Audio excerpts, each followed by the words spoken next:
76% of veterans say they felt unable to effectively translate their military skills into civilian terms. That figure comes from military.com. When you made the decision to leave the military, you probably had a vision for what your life would look like. And this is not it. One veteran described the experience this way: I felt like I'd been demoted to a private in the civilian world. That quote came from an anonymous veteran interviewed by NPR. And sometimes that's exactly what civilian transitions feel like. A logistics officer may have managed a $50 million supply chain across multiple countries under conditions where mistakes carried real consequences. But on a civilian resume, that experience often gets reduced to inventory management. The words may be technically accurate, but they flatten the scale, judgment, pressure, and the responsibility involved. That's more than a translation problem. It can feel like part of your professional identity has been erased. And after years of knowing exactly where you fit, what was expected of you, and what your responsibilities meant, you may even begin to wonder, who are you without the uniform? It's not that you're not capable. The problem is that civilian employers often don't have the frame of reference that they need to understand what you've done. They may not know what a chief petty officer is responsible for. They may not understand the scale at which a platoon leader operates. They may read managed personnel without understanding the pressure, complexity, and consequences behind those two words.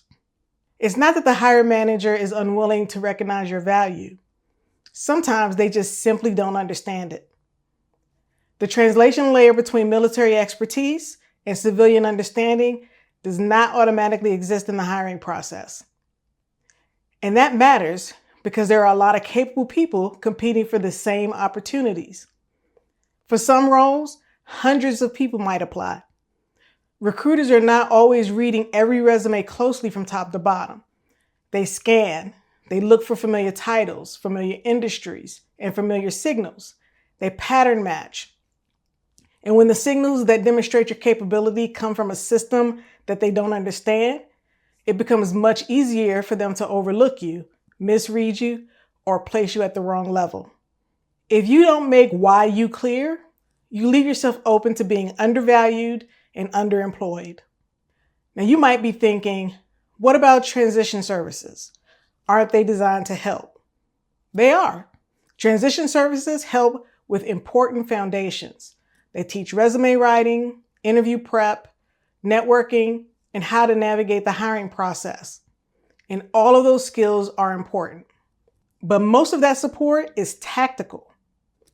It helps you apply. It helps you prepare for the conversations. It helps you move through the process.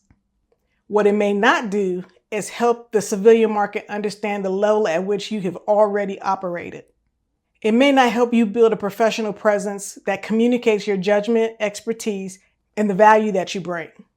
One veteran described the gap this way: the whole system felt like it was pushing me into a job, not something meaningful, impactful, or ambitious.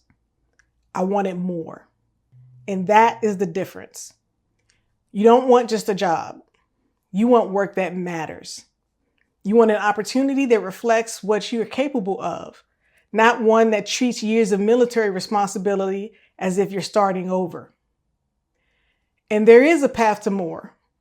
But first, it helps to understand that hiring has changed. Recruiters and hiring managers may now be evaluating hundreds of people for a single role before they decide who to contact. And that evaluation often begins long before an interview. Sometimes it begins before a resume receives serious attention. They may search LinkedIn. They may look at what appears when they search for your name. They might even scan your professional footprint for signs that confirm what you know, how you think, and the level at which you contribute. And if what they find doesn't reflect who you actually are, the decision may be made before you even know you were being evaluated. That's why evidence matters. Not just evidence you provide after someone has already invited you into the process. Evidence that exists before the interview. When most people think of proof, they think of references. But references are usually a post-interview construct. They help confirm a decision that's already being made. The problem is that you need something that helps create the opportunity in the first place.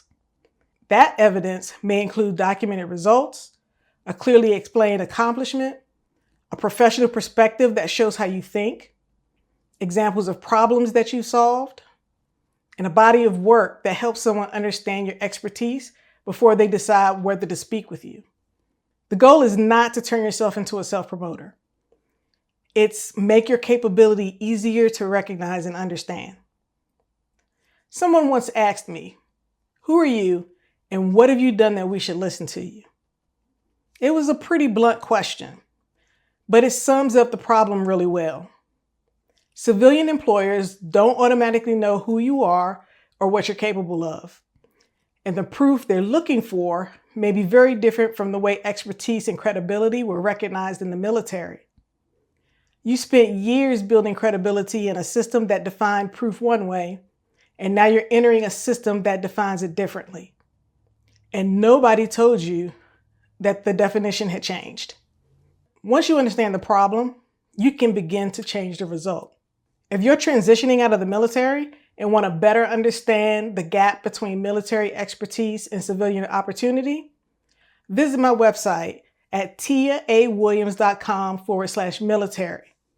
There I explain what's changed in the market and how to make the value of your service easier for hiring managers and recruiters to recognize.